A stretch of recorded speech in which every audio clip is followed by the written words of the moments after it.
자, 우리 오늘 하나님의 말씀 보시겠습니다. 로마서 3장을 펴십시오. 로마서 2장 저번 주에 했고 이제 오늘은 로마서 3장을 함께 나누겠습니다. 로마서 3장 23절,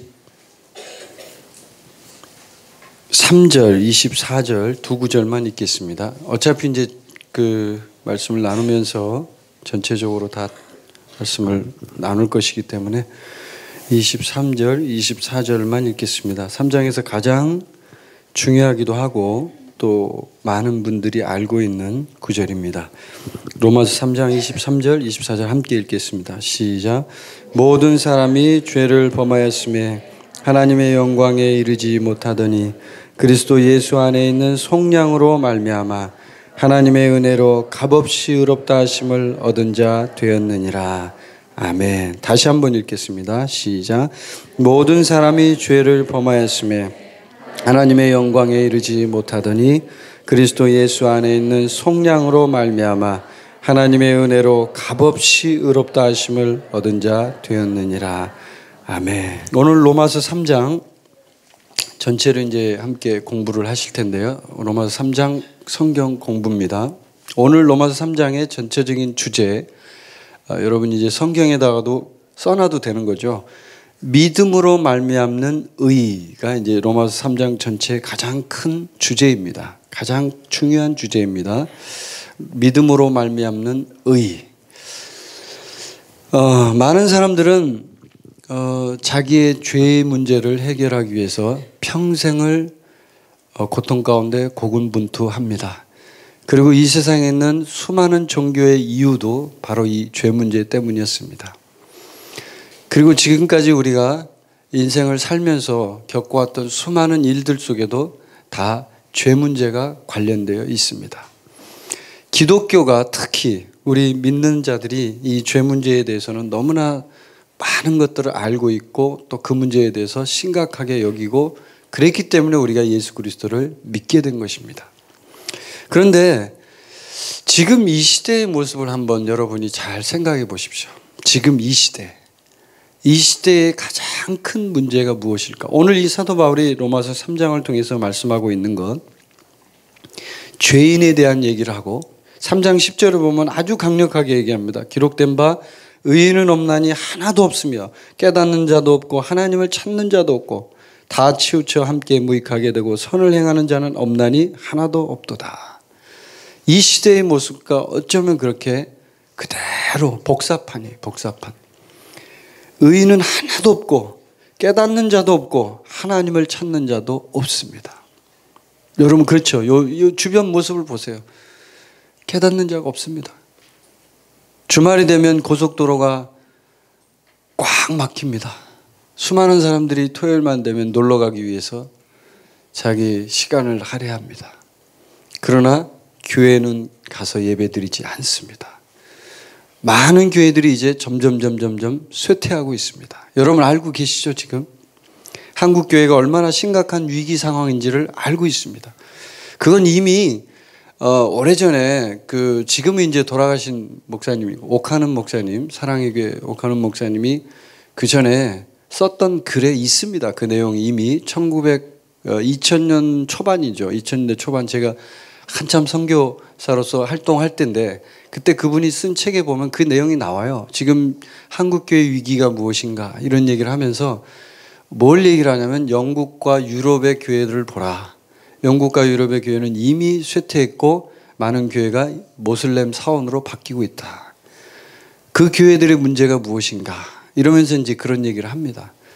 근데 거기서 이제 하나 중요한 그 한마디 말이 있었어요. 그게 뭐였냐면 그 영국 교회와 유럽의 교회들의 쇠퇴의 원인이 무엇이냐라고 이렇게 보니까 결국은 이 사람들이 하나님을 찾는 마음이 없다라는 거죠. 가장 큰 게 죄에 대한 분명한 인식이 없다라는 거예요. 그러니까 죄를 죄로 여기지 않는, 그 다음에 그것 자체를 터부시하는, 그리고 사람의 어떤 모습 속에 있는 그 본능적인 어떤 인간의 본질 속에 있는 그것들을 더 중요시 여기는. 여러분 요즘에 가장 큰 화두가 뭡니까? 교육에 있어서도 마찬가지예요. 가장 큰 화두가 자연 그대로 사람들을 놔둬야 자유로워진다라는 그런 것들이 많이 화두가 되잖아요. 그래서 교육도 좀 더 프리하게 하도록 이렇게 만들어주고 있는데, 사실은 성경을 통해서 우리가 알 수 있는 것은 진정한 자유는 하나님 안에 있을 때 온다는 것을 알 수 있습니다. 아멘. 예, 진리가 너희를 자유케 하리라지 진리가 없는데 자유케 되지 않습니다. 오히려 진리가 없으면 속박이 일어나죠. 거꾸로. 영국에 제가 아주 존경하는, 정말 너무나 사랑하는, 지금은 이제 돌아가셨지만 스미스 위글소스 목사님이 있었습니다. 이 목사님이 이제 하루는 미국으로 이제 전도 여행을 떠나기 위해서 배를 탔어요. 배를 타고 가는데 그 배가 좀 큰 배였어요. 배에 사람들이 많이 이제 있는데, 배 안에 보면 보통 사람들이 오락 시설들이 있잖아요. 그 안에 뭐 이렇게 뭐라 그러죠? 게임하는 장소도 있고, 뭐 이렇게 당구대도 있고, 뭐 이런 그 당시에도 있었다 그래요. 그래서 이제 사람들이 막 그런 것들을 하고 막 즐기고 술도 마시고 이제 이러는 와중에 이 목사님만 유일하게 이제 자기 방에서 혼자 조용히 하나님과 교제하면서 기도하루를 하고 있었어요. 그런데 이제 그 배에서 어떤 행사가 열려가지고 이제 노래 자랑이라는 거 있죠. 왜 노래 대회, 노래 잘 부르는 사람들 대회하는 거, 그걸 이제 한 거예요. 그래서 그 배 안에 있는 모든 사람이 다 나오십시오. 이제 이렇게 이제 한 거죠. 광고를 한 거죠.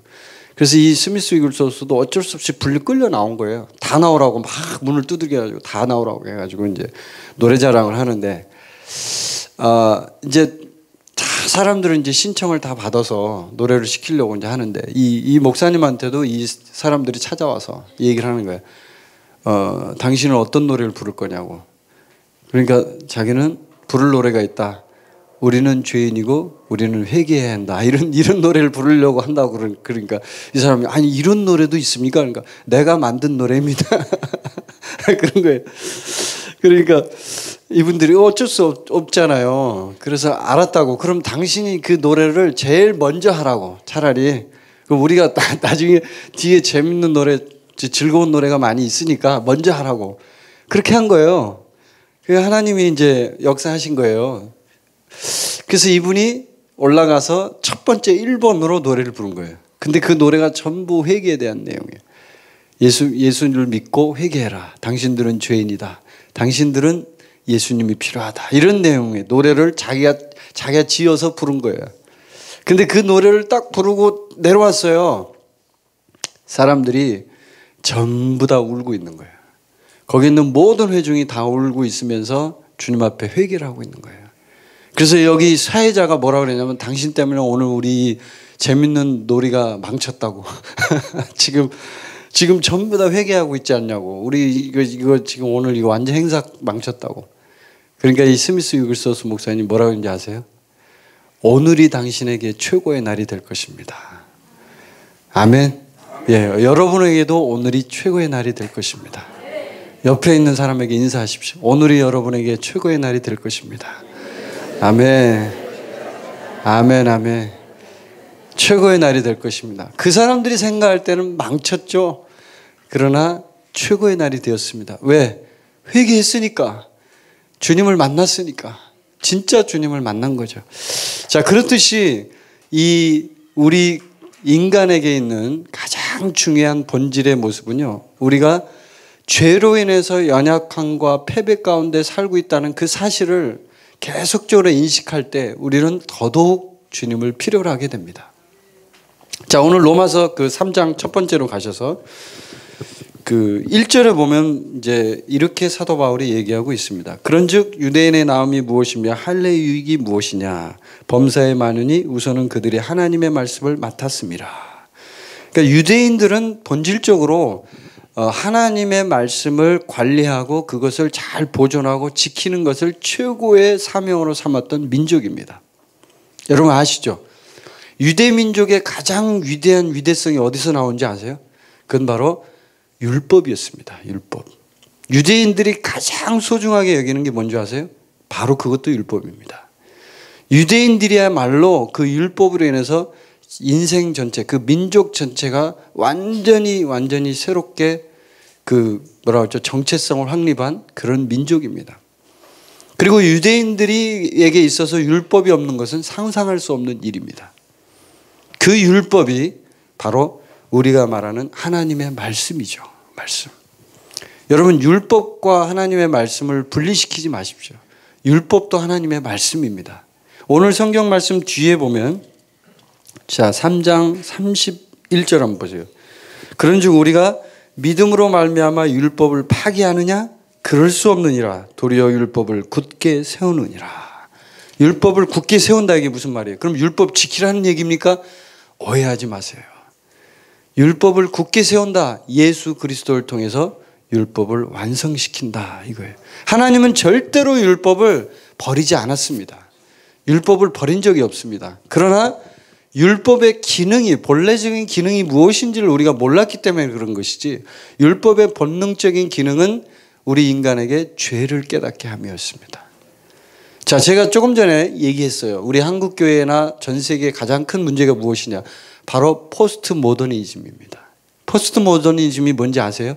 그건 요즘에 일컬어지는 어떤 철학의 한 사조인데, 그 흐름인데, 포스트 모더니즘은 모든 것들을 전부 다 중립적인 상태로 끌고 가요. 심지어는 중립이라는 것이 좋을 땐 좋지만 전체적으로 다 좋은 게 아니에요. 왜냐하면 죄의 문제에 있어서만큼, 특히 진리의 문제에 있어서만큼은 포스트 모더니즘은 심각한 해를 낳습니다. 왜냐하면 사람들에게 전부 다 좋은 게 좋은 거 아니냐라는 어떤 이런 관점을 갖게 만들어요.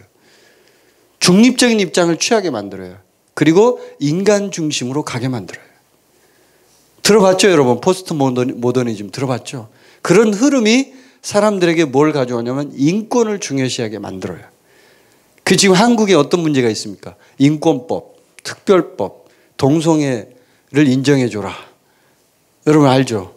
전부 하는 얘기가 인권. 13세 학생이 성적인 거에 대해서 내가 권리를 행사할 수 있는 권리가 있다. 그러니까 그거에 대해서 타치하지 마라. 내가 13세지만 내 마음대로 할 수 있다. 부모도 타치 못한다. 이게 지금 그 성의 그 특별법이라는 게, 인권법이 바로 그 안에 들어가 있는 거예요, 그게. 근데 여러분 아시지만 죄는요, 인간의 안에 깊숙이 들어가 있는 강력한 본드 같은 역할을 하기 때문에 사람들을 어떻게 끌고 가냐면, 그걸 통해서 사람들을 계속, 여기 성경에 나오잖아요. 계속 다 치우쳐 함께 무익하게 되고, 선을 행하는 자는 없나니 하나도 없도다. 그들의 목구멍은 열린 무덤이요, 그 혀로는 속임을 일삼으며, 그 입술에는 독사의 독이 있고, 그 입에는 저주와 악독이 가득하고, 그 발은 피 흘리는 데 빠른지라. 파멸과 고생이 그 길에 있어 평강의 길을 알지 못하였고, 그들의 눈앞에 하나님을 두려움이 없느니라. 지금 오늘 본문에 있는 얘기예요, 지금 이게. 로마서 3장에. 근데 어쩌면 지금 이 시대의 사람들과 똑같습니까? 완전히 똑같잖아요. 죄를 죄로 여기지 않는 그 순간부터 인간은 미치기 시작합니다. 뭐라고요? 죄를 죄로 여기지 않는 그 순간부터 인간은 미치기 시작해요. 정신이 돌아요, 그냥. 그러면서 뭐가 있냐면, 이것이 죄라는 인식이 없어지면서 양심이 마비됩니다. 사도 바울이 오늘 그 부분에 대해서 강력하게 얘기하고 있는 것이기도 하고, 유대인들에게 있어서의 이 문제는 사도 바울이 이제 서두에 그 유대인들에 대한 얘기를 했기 때문에 이제 이어진 말씀이기 때문에 얘기를 하는 거고요. 여기서 이제 계속 얘기하는 게, 사람은 다 거짓되되 오직 하나님은 참되시다. 4절에 이렇게 나오죠. 근데 이게 여기 앞에 부분에 보면은 이 구절이 참 잘 이해가 안 돼요. 사람들이 이해를 잘 못하는데, 이게 뭔 말이냐면, 3절 한번 보세요, 여러분. 3절. 자, 3절을 보면, 어떤 자들이 믿지 아니하였으면 어찌하리요? 그 믿지 아니하면 하나님의 미쁘심을 패하겠느냐? 그러면서 자, 5절에 한번 보세요. 그러나 우리 불의가 하나님의 의를 드러나게 하면 무슨 말 하리요? 내가 사람의 말하는 대로 말하노니 진노를 내리시는 하나님이 불의하시냐? 그러니까 이게 뭐냐면, 우리가 불의를 하면 이게 대조법적인 그 강조법이에요. 그러니까 우리가 불의하니까 하나님의 의가 더 빛나는 거 아닙니까? 뭐 이런 얘기예요. 쉽게 말하면, 요즘 말로 하면. 쉽게 이런 얘기예요. 검은색이 강렬할 때 그 검은색이 빛을 발하는 게 어디서 빛을 발해요? 하얀색이 있을 때 빛을 발하는 거예요. 하얀색이 딱 옆에 있어야 검은색이 강력하게 꺼먹구나. 아, 이게 꺼먹네. 아는데 없으면 그냥 다 시커머요. 그러면 다 시커먼 줄 알죠. 뭐가 뭔지 모르죠. 이게 이 얘기에 지금 하나님이 거룩하시니까 우리가 이렇게 지금 불의하다는 것 자체가 하나님이 의로우신데 그런 거 아니냐 이렇게 정당화시키려고 계속 사람들이 그렇게 하는 거예요. 그러니까 6절에 이렇게 얘기하잖아요. 결코 그렇지 아니하니라. 만일 그리하면 하나님께서 어찌 세상을 심판하시리요. 그러나 나의 거짓말로 하나님의 참되심이 더 풍성하여 그의 영광이 되었다면 어찌 내가 죄인처럼 심판을 받으리요. 그 다음에 이제 8절을 보세요. 그래서 이걸 이제 바울이 항변을 하는 거예요. 너희들이 그런 걸로 자꾸 막 핑계대고 이렇게 하지 말라 이거예요. 핑계대고 너 그럼 그래서 네가 하나님이 더 돋보이니까 네가 죄를 더 져야 되냐? 이 말이에요 지금. 그러면서 8절에 또는 그러면 선을 이루기 위하여 악을 행하지 아니하겠느냐. 어떤 이들이 이렇게 비방하여 우리가 이런 말을 한다고 하니 그들은 정죄받는 것이 마땅하니라. 자, 그래서 이것도 똑같은 말이에요. 선을 이루기 위해서 악을 행한다. 이것도 대조법이에요. 그러니까 선이 있으니까 악이 있을 때 선이 더 돋보인다 이거죠. 쉽게 말하면. 그래서 그러면 네가 계속 죄를 져야 되느냐 그 얘기죠. 제가 계속 이제 이어서 말씀드리면 지금 이 시대의 가장 큰 문제는 뭐라고요? 죄를 죄로 여기지 않는 무감각한 그 흐름이 이 세상을 파멸로 끌고 오고 있습니다. 근데 참 재밌는 것은 자, 그게 참 희한하게 또 같이 물려 있어요. 왜 물렸냐면 교회가 죄 문제로 인해서 가장 심각한 또 피해를 받고 있다는 거예요. 오히려 교회가 죄를 해결하는 가장 강력한 힘으로 이 세상에서 작용을 해야 되잖아요. 빛과 소금이니까. 그러면 이 세상을 완전히 뒤집어 놓고 이 세상을 변화시키는 역할을 교회가 해야 되잖아요. 근데 거꾸로 지금 교회가 어떻습니까? 거꾸로 죄의 노예가 되어 있어요. 교회가. 제가 어저께 대전을 갔는데 어떤 분하고 얘기를 했어요. 이제 모임이 끝나고 잠깐 앉아서 얘기를 하는데 그분이 그래요. 자기 교회 목사님이 자기 교회에서 일어난 일 때문에 충격을 받았대요. 담임 목사님이. 왜? 그 교회 부목사님이 그 교회에 있는 자매하고 눈이 맞은 거예요. 그래가지고 죄를 지었는데 아무도 모르는 거예요. 교회에 있는 사람 한 명도. 그랬다가 이제 딱 어떤 사람한테 발각이 이제 밝혀진 거예요. 한 사람이 알게 된 거예요. 그래가지고 이 사람이 담임 목사님한테 못 찾아가고 도저히 이건 얘기했다가는 난리 나는 거예요 이제. 그러니까 다른 부목사님들이 여러 명이 있었나 봐요. 다른 목사님한테 간 거예요. 그래가지고 얘기를 하니까 이 목사님은 또 마음이 약해가지고 어떻게 할 수가 없는 거야. 이걸 처리를 못 하는 거야. 도저히 이거는 완전히 이제 폭풍 사건이야. 그래서 이 목사님이 고민하다가 있었는데 결국 그 당사자인 여자분이 이제 그 부목사님하고 이제 관계에서 어떤 일이 있었냐면 부목사님이 이 여자분을 자꾸 이렇게 막 따돌리니까 이 여자분이 화가 나가지고 목사님이 그렇게 날 따돌리면 내가 담임 목사님한테 일러 바치겠다 이렇게 한 거예요. 그래가지고 이제 목사님한테 실제 가서 행동을 해버린 거예요. 일러 바친 거예요. 그러니까 이제 일러 바치면서 담임 목사님이 그 얘기를 듣고 충격을 받은 거죠. 완전히 쇼킹을 해버린 거예요. 그래가지고 이 담임 목사님이 누가 알고 있냐 하니까 이 담임 목사, 그 부목사를 부른 거죠. 네가 알고 있냐? 그럼 너 지금부터 입을 닫아라. 얘기하지 마라. 이렇게 하고 이제 왜 그랬냐면 이분이 얘기를 들어보니까 그러더라고요. 그 자매님의 남편이요. 불신자래요. 그러니까 지금 인제 교회에 더해져 가지고 막 교회를 이제 나오려고 하는 분이에요. 그런데 이 사건 알면 어떻게 되겠어요? 그것도 목사님이 같이 잠을 잤대요. 그러니까 심각하죠. 그러니까 남편이 만약에 알면 이건 난리 나는 거예요. 그분 절대 예수님 안 믿어요. 그러면. 그러니까 담임 목사님 이제 그것 때문에 한 영혼을 살리려고 이 영혼을 정말 너무 불쌍하니까 이 영혼이 예수님 안 믿어요. 이제 그러면 상처받아가지고.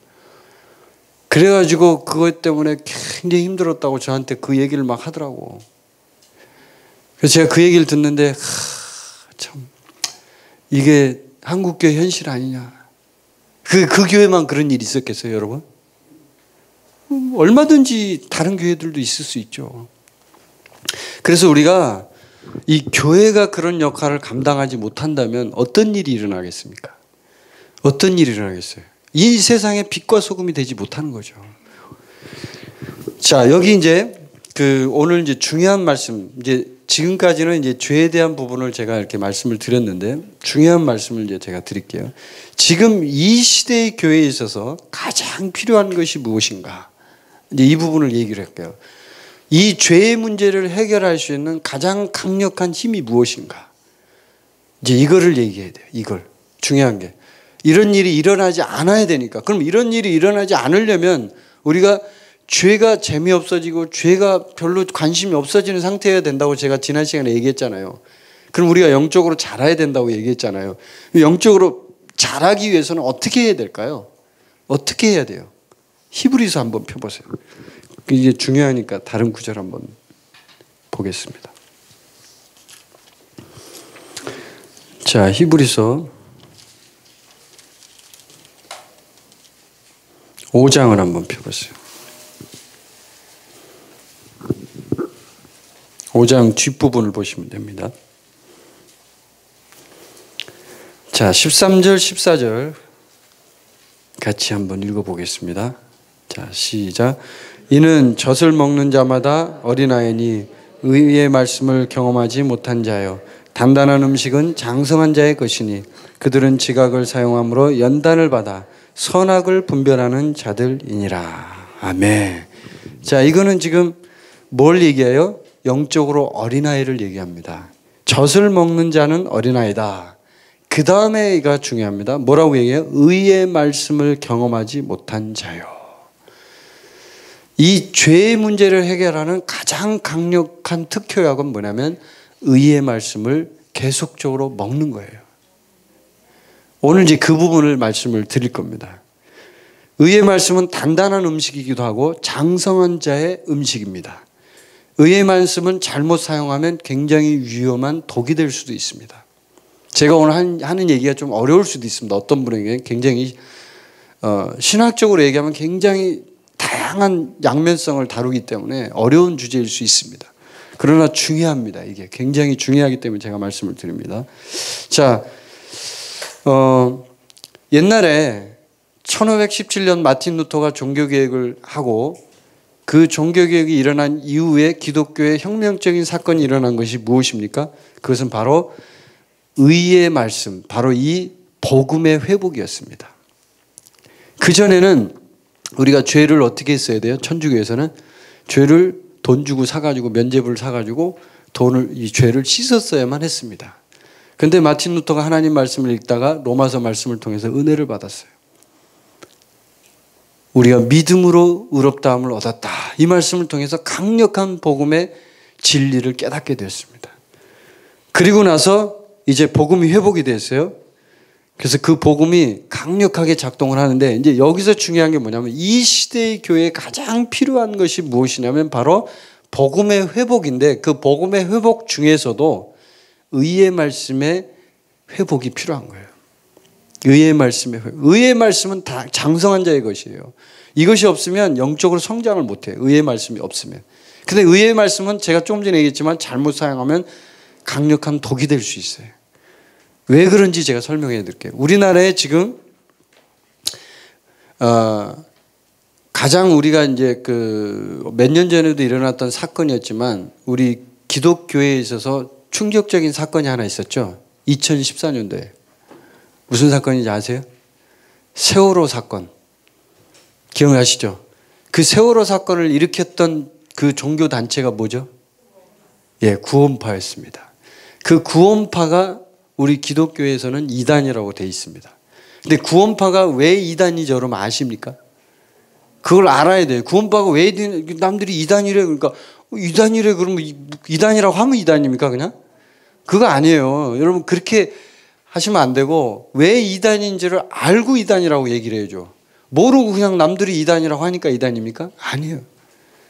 구원파가 왜 이단입니까 여러분? 아시는 분? 네? 제가 아는 거 한번 여쭤보는 거예요. 한 분이 얘기해 보세요. 한 번 구원받으면 영원히 구원받는 거 맞아요. 그게 틀려요? 어떻게? 그렇죠. 죄를 회개할 필요가 없다는 거예요. 구원파가. 회개할 필요가 없다.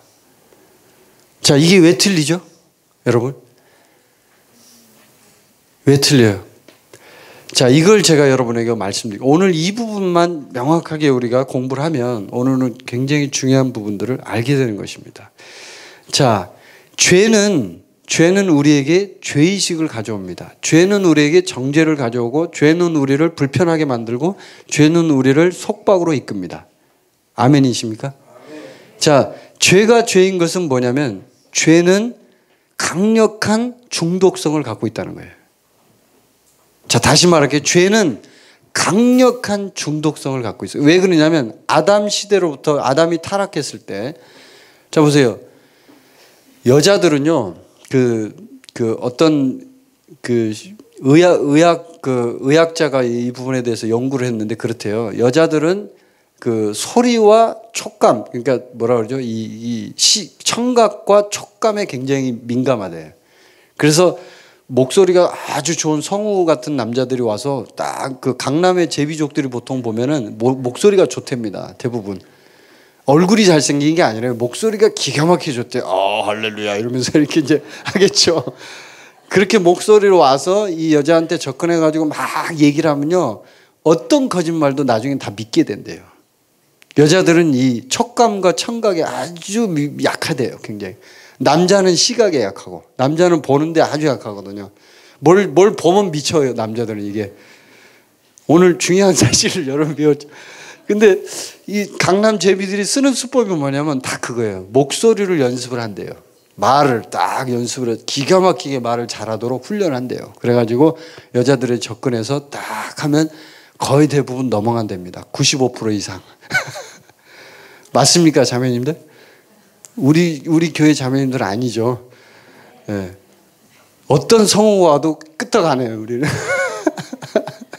근데 이게 뭐냐면 죄의 속성이라는 것이 그 원래 아담과 하와 시대에 하와를 이렇게 속일 때요. 그건 이제 어떤 그 에피소드 같은 재밌는 얘기인데 마귀가 이 뱀으로 분장을 했잖아요. 뱀으로 왔을 때 그 뱀이 굉장히 목소리가 좋았답니다. 믿거나 말거나. 그래서 그 목소리로 하와한테 딱 하니까 와, 선악과가 너무 좋아 보였대요. 그래서 따먹었답니다. 근데 이게 왜냐면 죄의 속성이 뭐냐면 이게 유혹과 중독의 속성이 굉장히 강하게 있어요. 죄 속에. 그러니까 이 죄를 뿌리치기 힘든 거예요. 계속적으로 막 오니까 이게. 근데 이 죄가 또 하나 낳는 강력한 폐해가 뭐냐면 사람들에게 정죄감을 줍니다. 정죄감을 주면 사람들이 어떻게 돼요? 나는 죄인이다. 나 같은 인간은 쓸모없는 인간이야. 진짜 난 안 돼. 근데 이제 여기까지면 괜찮은데 딱 요 정도만 하면 좋아요. 그럼 이제 회개하고 하나님 앞에 굉장히 더 나아갈 수 있잖아요. 자기를 돌아보고. 근데 이게 사탄은 어떻게 공격을 하냐면 제 얘기를 잘 들으셔야 돼요. 거기서 더 진전되게 만들어요. 더 진전은 어느 단계로 가는 줄 아세요? 자포자기 단계로 가요. 깊이 들어가요. 그러면 나 같은 인간 쓸모없어. 나 이제 포기해. 나 그냥 될 대로 될래. 나 몰라. 아시겠죠? 뭔지? 죄가 그렇게 끌고 와요. 깊이로. 그 정도까지만 하면 좋은데 짝 자기를 돌아보고 나 죄인이야. 나 지금 이제 주님 앞에 회개해야 돼까지 가면 되는데 그 밑으로 가게 만든다는 거예요. 거기서 수많은 사람들이 넘어집니다. 여러분 주변에 보시면 우리 한국에 있는 교회 실상이에요. 교회 다니다가 방학하신 분 많죠? 있어요, 없어요? 많이 있어요. 저도 몇 사람을 봤어요. 한국에 와서. 근데 물어보니까 이유가 다 뭐예요? 교회에서 실족했대. 다 핑계는 그거야. 자기가 죄 지은 거. 실족했대. 그러면서 자포자기 상태예요. 대부분 제가 이렇게 보면 특징이 뭐냐면 이제 자포자기를 했다는 거예요. 이제 더 이상 나는 될 대로 되라. 난 그냥 삽니다. 구원파의 가장 큰 문제는 이 문제를 해결을 못한 거예요. 죄의 현재적인 상태와 신분의 상태는 전혀 다릅니다. 우리가 의인이 되었다는 것은 분명히 의인으로서 우리가 하나님의 자녀가 되었다는 건 명백합니다. 그러나 우리가 의인이지만 아직 어린아이일 때는 죄를 지을 수 있다는 걸 모르는 거예요. 갈라디아서 4장에 나오죠. 그 부분이. 죄를 지을 수도 있어요. 어린아이니까. 영적으로 성장해야 되는 거예요. 근데 그 성장하는 게 뭐냐면 의의 말씀을 먹어야 성장한다는 거예요. 단단한 음식이니까. 그걸 먹어야 성장해서 점점점 올라가는데 의의 말씀을 먹지 않고 계속적으로 회개만 얘기하는 거예요. 회개해라, 회개해라, 회개해라. 그 회개를 어느 때까지 하겠냐고요. 제가 계속 우리 로마서 공부 시간에 몇 번 얘기했죠, 여러분한테. 회개를 언제까지 할 거예요? 그리고 다 회개할 수 있어요, 끝까지? 다 하고 갈 수 있어요, 죽을 때까지? 그 말을 하는 목사님 본인도 회개 다 못하고 죽을 거예요, 아마. 그래서 가장 중요한 게 뭐냐면 지금 이 시대의 교회에 가장 필요한 거는 우리가 그리스도 안에서 누구인지, 우리가 갖고 있는 이 주님이 우리에게 주신 그것이 무엇인지를 알아야 되는 거예요.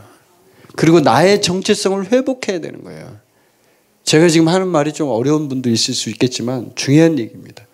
그래서 이 죄의식의 반대는 의의식인데 의의를 느끼고 내가 의인이라는 걸 인식하고 사는 건데 물론 죄에 대해서 우리가 죄가 오면 회개하는 거 당연합니다. 그리고 자백해야 돼 하나님 앞에. 그거에 대한 인식이 없으면 우리도 구원파가 되는 거예요. 구원파의 결정적인 차이가 그거예요. 우리가 죄에 대해서 인식하지 않고 죄 회개 안 해도 돼. 우리 자백 안 해도 돼. 이렇게 되면 구원파가 되는 거예요. 양심이 마비되는 거예요. 여러분 성경에 보면 레위기에 보면 화목제라는 게 있는 거 아시죠? 화목제.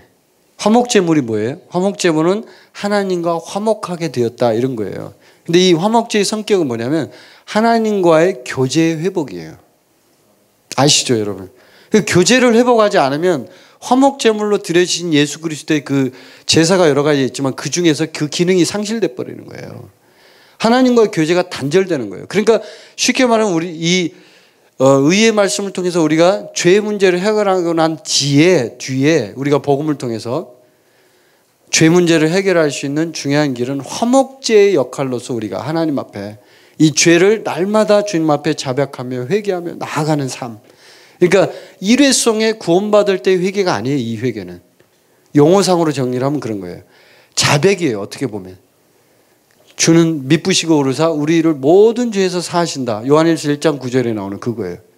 어떤 목사님은 요한일서 1장 9절을 다르게 해석하는 분이 있더라고요. 구원파 쪽에 있는 목사님들은. 아닙니다. 형제들에게 한 얘기죠. 요한일서 1장 9절은 명백하게 나와 있습니다. 우리 믿는 자들에게 한 얘기죠. 그렇기 때문에 우리가 현재적 상태의 죄의 문제를 해결하지 않으면 양심이 마비되기 때문에 큰 문제가 일어나요. 근데 또 한편으로는 우리 교회 안에 가장 필요한 말씀은 의의 말씀이에요. 의의 말씀으로 우리가 성장하고 일어나는 거예요. 계속 올라가는 거예요. 계속적으로 우리가 죄인인 것만 인식하면 어떻게 돼요? 끊임없이 정죄의 나락으로 빠져서 결국은 스트레스와 우울증으로 결국은 사망하게 돼요.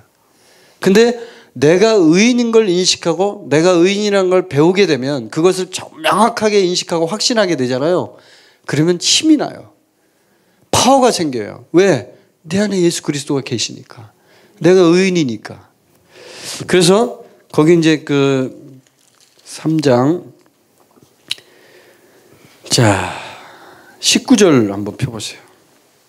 자, 그 율법에 대해서 이제 쭉 얘기를 하면서 20절 우리 한번 같이 읽어봅시다. 시작. 그러므로 율법의 행위로 그의 앞에 의롭다 하심을 얻을 육체가 없나니 율법으로는 죄를 깨달음이니라. 율법으로는 뭘 한다고요? 죄를 깨닫는다. 율법의 기능에 대해서 오늘 여기 말씀에 나와 있죠. 자, 그 다음에 22절. 자, 22절 한번 읽어봅시다. 시작. 곧 예수 그리스도를 믿음으로 말미암아 모든 믿는 자에게 미치는 하나님의 의인이 차별이 없느니라. 자, 하나님의 의가 나왔죠. 예수 그리스도를 믿음으로 말미암아 하나님의 의가 우리에게 주어진 거예요. 여러분 행동으로 한 겁니까? 아니죠. 행동은 하나도 안 했어요. 하나님이 값없이 우리에게 주신 거예요. 믿음으로 오직 믿었으니까 그렇게 된 거예요. 그래서 24절 같이 읽겠습니다. 시작. 그리스도 예수 안에 있는 속량으로 말미암아 하나님의 은혜로 값없이 의롭다 하심을 얻은 자 되었느니라. 자, 속량이라는 단어가 나오는데 속량이 무슨 뜻인지 아세요? 속량은 하나님께서 속전이란 말 있죠. 어떤 부분에서 죄인이 있을 때 그 죄인을 돈을 주고 이렇게 그 죄값을 치룰 때 그걸 속전이라고 하는데 속전에 해당하는 단어입니다. 이게 속량이. 그래서 죄를 돈을 주고 사는데 그게 예수님의 피의 값으로 해결했다 이 말이에요. 속량으로 말미암아 하나님의 은혜로. 원래는 내가 죽어야 되는 거예요. 그런데 예수님이 대신 죽은 거죠. 속량. 속량 정말 중요합니다. 그래서 예수님이 우리를 피로 샀기 때문에 사도행전에 나오잖아요. 피로 사신 교회. 샀다는 얘기는 뭐예요? 우리 신분이 뭐란 얘기예요? 예수님의 노예란 얘기예요. 아멘. 노예가 뭐 하는 사람이에요? 주인의 말에 복종하는 사람이에요. 근데 요즘 노예들은 너무 신식 노예라 말을 안 들어요. 주인 말을. 그렇죠? 요즘 노예가 말을 안 들어요. 노예라니까 진짜로 말 그대로 속량했잖아요. 샀어요. 원래는 이 사람이 그냥 죽어야 돼요. 끝나야 돼요. 근데 예수님이 피를 흘려가지고 대신 값을 치른 거예요. 하나님은 공의롭기 때문에 그 죄의 값을 반드시 치러야 됩니다. 여러분이 알고 있지만. 그리고 히브리서에 여러분 참고해서 보시면 나오지만 이 진짜 하나님 너무나 정확해요. 반드시 그 값을 치르게 해요. 본인일지라도 본인이 아들을 주는 그 일일지라도 그걸 다 해야 되는 거예요. 하나님은. 반드시 거쳐야 되는 거예요. 그래서 이제 속량으로 말미암아 우리가 하나님의 은혜로 의롭다 하심을 얻었어요. 모든 게 은혜. 이게 이제 의의 말씀이에요. 이게 바로 의의 말씀. 의인을 인식하고 내가 누구인지를 인식하는 거예요. 우리가 새로운 피조물 고백 기도집에 보면 앞쪽에 나와 있죠. 나는 내가 누구인지 압니다. 나는 내가 무엇을 가지고 있는지 압니다. 이 두 가지가 우리 그 군사훈련 과정에도 있죠. 거기에 15과 16과 있잖아요. 그거예요. 그게 바로 의의 말씀이에요. 그 의의 말씀을 인식하지 못하고 그 의의 말씀을 계속적으로 먹지 못하면 우리가 반대급부가 발생하는 거죠. 정죄감에 빠져서 계속 밑으로 떨어지는 거예요. 다운 하는 거예요. 그래서 바울이 이제 뒤쪽에 보면은 이제 이 부분을 화목제를 또 얘기를 합니다. 바로 거기에 25절 한번 보세요. 자, 이 예수를 하나님이 그의 피로써 믿음으로 말미암는 화목제물로 세우셨으니 이는 하나님께서 길이 참으시는 중에 전에 지은 죄를 간과하심으로 자기의 의로우심을 나타내려 하심이니. 자, 우리는 하나님의 그 놀라운 대속의 역사를 통해서 전에 지은 죄, 과거에 지은 죄, 현재의 지은 죄, 그 다음에 미래의 지을 죄 어떻게 됐어요? 전부 다 하나님이 속량해 놓으셨어요. 그건 무슨 말이냐? 그거 이해가 안 돼요. 저는 그 전에 이해가 잘 안 됐던 게 뭐였냐면 어떻게 미래의 죄도 해줍니까? 이렇게 제가 물어본 적이 있어요. 교회 다닐 때 아주 옛날 얘기인데 목사님한테 물어보니까 그러더라고. 너를 통째로 하나님이 샀기 때문에 그 비유가 참 정확하더라고요. 너를 통째로 샀다 이거예요. 너라는 인간 자체를 통째로 샀기 때문에 그 자체의 본질을 샀기 때문에 네가 앞으로 지을 모든 죄까지 다 포함이 돼 있다 이거예요. 아멘.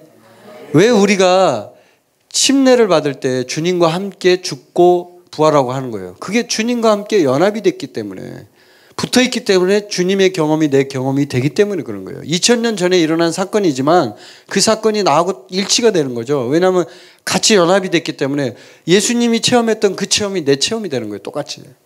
일치가 됐기 때문에. 이게 복음의 가장 신비로운 면이죠.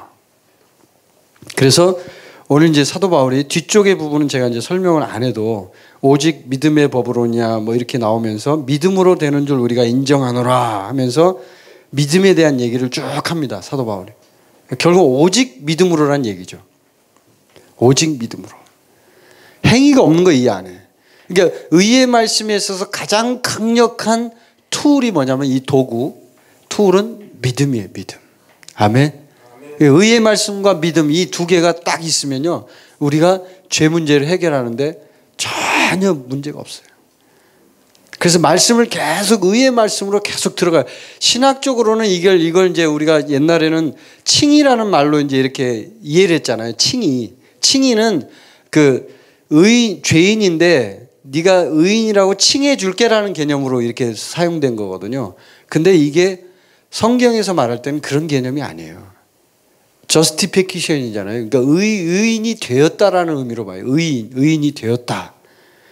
그래서 의인이 된 것이기 때문에 구약 시대하고 전혀 달라요. 신약은. 구약 시대는 칭의를 한 거죠. 실제로. 왜냐하면 지금 임시 방편이잖아요. 제사를 드려서 야, 그래 너 의인으로 해줄게. 그냥 일단 임시로 그렇게 해. 괜찮아. 지금은 깨끗해. 그러나 신약 시대는 그게 아니에요. 단번에 희생제사를 드려서 히브리서에 나오잖아요. 단번에 온전케 하셨다는 거예요. 단번에.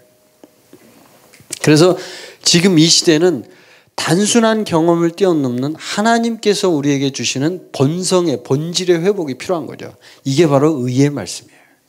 아멘. 자, 그래서 지금 이제 말씀드리면 지금 이 시대의 교회에 있어서 실패의 또 하나의 큰 원인은 뭐냐면 이게 바로 죄의식을 통해서 죄를 너무 또 그걸 많이 부각을 시키니까 거기서 이제 또 실패가 찾아오게 된 거죠. 근데 골고루 해야 되는 골고루 균형이 필요한 거죠. 이 부분이 죄의식과 의의식 이 두 가지가 같이 균형을 맞춰서 의의식을 더 부각시키면서 죄의식은 죄 문제를 해결할 때 사용하는 거예요. 우리가 하나님과의 관계를 설정할 때 양심을 마비시키지 않아야 되니까 하나님과 관계를 단절시키지 않아야 되니까 그럴 때 이제 이 부분을 사용하는 것이죠. 그 나머지는 전부 의의식으로 가야 돼요. 의를 의인이라는 걸 인식하는 거죠. 쉽게 말해서 그렇게 가는 거예요. 옛날에 그 1800년도 후반입니다. 그 미국의 유명한 목사님 찰스 피니 목사님이 있었는데 들어보셨어요, 여러분? 이제 찰스 피니 목사님이 하루 이제 디트로이트에서 이제 복음 전도 집회를 했어요. 집회를 막 끝나고 이제 열심히 복음을 전하고 끝나고 이제 내려오는데 어떤 한 남자가 찾아왔어요. 근데 이 남자가 어떤 사람이냐면 그 동네 디트로이트시의 유명한 술집 사장이에요. 근데 이 사람이 얼마나 악독하냐면 사람을 몇 명을 죽였고 그 다음에 아주 악질이래요, 악질. 그 옆에 그러니까 이제 집회를 갔는데 그 교회에서 집회를 했나 봐요. 근데 그 교회에 있는 집사님들이 알잖아요, 이 사람을 잘 알잖아요. 그러니까 얘기를 해주는 거예요, 정보를. 이 사람이 얼마나 악질이고 얼마나 이게 심각한 인간인지를 죄인인지를 말을 해준 거예요. 그러니까 이제 찰스 피니 목사님이 그 얘기를 들었는데도 불구하고 이 남자분이 뭘 얘기했냐면 상담 요청을 한 거예요. 자기가 있는 술집에 가서 좀 이렇게 자기의 이야기를 들어줄 수 있겠냐. 근데 참 이상하잖아요. 거기서 얘기하면 될 텐데 자기가 있는 술집으로 가재. 그러니까 이제 그 집사님들이 말린 거예요. 이 목사님한테 가지 말라고. 목사님 가면 큰일 납니다. 가면 이 사람이 어떻게 할지 모릅니다. 잘못하면 죽일 수도 있습니다. 심각합니다. 막 말린 거예요. 근데 이 찰스 피니 목사님이 그 얘기를 듣지 않고 간 거예요. 따라갔어요. 근데 그 술집이 그 교회에서 가까운 데 있었나 봐요. 가서 이제 어느 그 문을 들어가서 안으로 깊숙이 들어가니까 이제 사무실이 있는데 그 사장 사무실이겠죠. 사무실에 문을 딱 닫더래요. 들어가니까 둘만 있는 거예요. 문을 딱 닫더니 이 사장이요 서랍을 딱 열더니 권총을 딱 꺼내는 거예요. 찰스 피니 목사님 심장이 멎는 것 같은 우와 이게 뭐냐. 그 순간에 뭐 이건 상상할 수 없네요. 당해보지 않은 사람이 이해할 수 없네요. 권총을 딱 꺼내더니 권총을 딱 드는 거예요. 그러더니 이 사람이 권총을 딱 들고 이러는 거예요. 목사님, 저는 목사님을 해치려 가지 않습니다. 이 총이 뭔지 아십니까? 내가 이 총으로 많은 사람을 죽였습니다. 저 같은 죄인도 구원받을 수 있습니까? 이렇게 물어보는 거예요. 찰스 피니가 뭐라고 대답했겠습니까? 있습니다. 있어요. 또 얘기해요. 자기가 자기 부인을 뭐 어떻게 했고 괴롭혔고 자기 딸을 밀어가지고 그 당시에 난로를 썼잖아요. 그 사람이 자기 딸을 밀어가지고 딸이 큰 화상을 입었대요. 온몸에 막 화상을 입고 굉장히 심각했나 봐요. 그런데도 제가 구원받을 수 있습니까? 막 죄를 열거하는 거예요. 내가 술집에 오는 사람들을 얼마나 많이 이렇게 괴롭히고 제가 때리고 하는지 아십니까? 그래도 저 구원받을 수 있습니까? 모든 죄를 다 열거한 거예요, 자기가. 찰스 피니가 대답합니다. 됩니다. 예수님은 당신 같은 사람도 다 용서해 주십니다. 그러니까 이분이 그 순간 엄청난 은혜를 받은 거예요.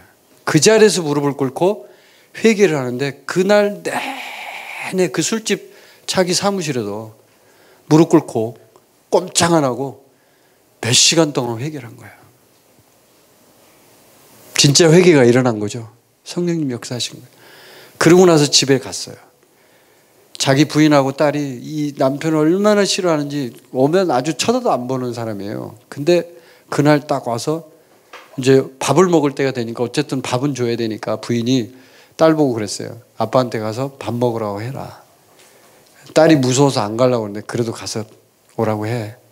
가니까 아빠가 딸한테 뭐라고 하는지 사랑하는 딸아. 자기가 평생 처음 들어본 말이래요. 그 말이. 사랑하는 딸아. 이 말을 처음 들어본 거예요. 이 딸이 눈물을 펑펑 흘리면서 내려온 거예요. 엄마한테 얘기했어. 엄마도 깜짝 놀라. 아니 진짜야? 올라가서 보니까 그 남편이 완전히 변화되어 있는 거예요. 자기가 예수님 만났다는 거예요. 그래서 나는 이제 새로운 인생을 산다. 자, 복음에는 이렇게 강력한 힘이 있어요. 이게 뭐냐면 의의 말씀을 줄 때 해방을 주잖아요. 어떤 죄도 주님 앞에는 아무 상관이 없어요. 주님은 보혈로 다 용서해 줬기 때문에 어떤 극악무도한 죄인이 와도 다 용서해 주겠다는 얘기거든요. 그게 바로 복음의 본질이고 회복이에요.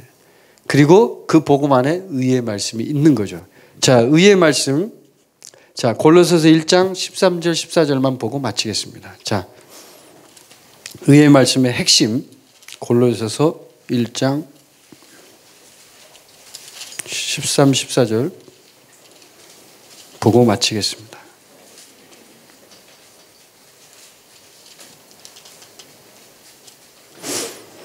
자, 찾으셨어요? 13, 14절. 1장 13절, 14절 두 절입니다. 이 구절은 중요하기 때문에 여러분이 거기다 밑줄을 쳐놓으십시오. 성경에 표시가 안 돼 있는 분은 밑줄을 쳐놓으십시오. 13, 14절 시작. 그가 우리를 흑암의 권세에서 건져내사 그의 사랑의 아들의 나라로 옮기셨으니 그 아들 안에서 우리가 속량 곧 죄사함을 얻었도다. 아멘. 다시 한번 읽겠습니다. 시작. 그가 우리를 흑암의 권세에서 건져내사 그의 사랑의 아들의 나라로 옮기셨으니 그 아들 안에서 우리가 속량 곧 죄사함을 얻었도다. 아멘. 아멘. 어떻게 했다고요? 옮겼다. 아들의 나라로 옮겨진 거예요. 우리는 이미 옮겨졌기 때문에 우리는 소속이 어디예요? 하늘나라 소속이에요. 지금 현재 우리는 그걸 알아야 돼요. 그게 의의 말씀이에요. 하늘나라 소속이니까 하늘나라의 법으로 사는 거예요. 근데 자꾸 땅의 나라의 소속이라고 생각하는 거죠. 나는 영이잖아요. 그 말이 그 말이에요. 내가 영이니까 나는 하늘나라 소속이에요. 나는 하나님의 아들이에요. 사람의 아들이 아니에요. 나는 신이에요. 아멘? 왜? 아버지가 신이니까. 여러분 아버지 신이에요? 하나님이 아버지잖아요, 여러분. 신이잖아요. 그러니까 내가 아들이니까 나도 신이죠. 그분이 낳았으니까 나를. 이게 의의 말씀이에요. 이 말씀으로 강력하게 나아가야 우리가 영적으로 파워 있는 삶을 사는 거예요. 아멘. 그런 우리 모두가 그렇게 아름다운 삶으로 강력하고 파워 있는 삶으로 나아가시기를 간절히 바랍니다. 우리 함께 기도하겠습니다. 자, 오늘 로마서 3장 공부를 했는데, 자, 우리 함께 기도하실 때 이 시간 여러분이 복음에 대해서 이 로마서 3장은 여러분이 익히 잘 알고 있는 말씀들을 제가 정리한 것 뿐입니다. 그런데 여러분이 이 시간에 다시 한번 돌아보세요. 내가 정말 이 말씀에 있어서의 균형을 잡고 있는지. 죄의식과 의의식은 같이 공존하고 있습니다, 우리에게. 그러나 우리가 영적으로 성장하는 데 있어서 가장 필요한 것은 의의식에 대한 말씀, 의의 말씀입니다. 의의 말씀이에요. 그래서 그 의의 말씀을 우리가 날마다 먹어야 합니다. 아멘. 네, 그 말씀으로 나를 새롭게 하고 나에게 영양가를 주고 힘을 줘야 돼요. 그렇게 하나님 저를 인도해 주십시오. 제가 영적으로 더욱더 성장하길 원합니다. 주님 앞에 나아가길 원합니다. 저를 이끌어 주시옵소서. 의의 말씀을 깨닫게 해 주시옵소서. 계시를 주시옵소서. 우리 함께 기도하겠습니다.